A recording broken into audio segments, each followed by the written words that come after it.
আজ প্রথমেই আমি রব্বুল আলামিনের দরবারে হাজারো লক্ষ কোটি শুকরিয়া জানাতে চাই। রব্বুল আলামিনের অশেষ রহমতে আজ আমি আমার প্রিয় মাতৃভূমিতে ফিরে আসতে পেরেছি আপনাদের দোয়ায়, আপনাদের মাঝে। প্রিয় ভাই বোনেরা,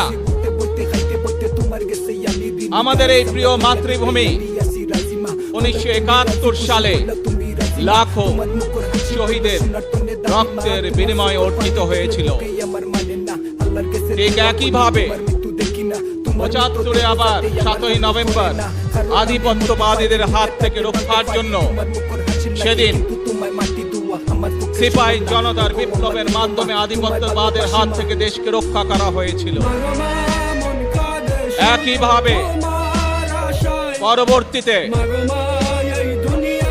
90-এর স্বৈরাচারের বিরুদ্ধে এদেশের জনগণ, এদেশের খেটে খাওয়া মানুষ তাদের গণতান্ত্রিক অধিকারকে ছিনিয়ে এনেছিল, কিন্তু তারপরেও ষড়যন্ত্রকারীদের ষড়যন্ত্র থেমে থাকেনি।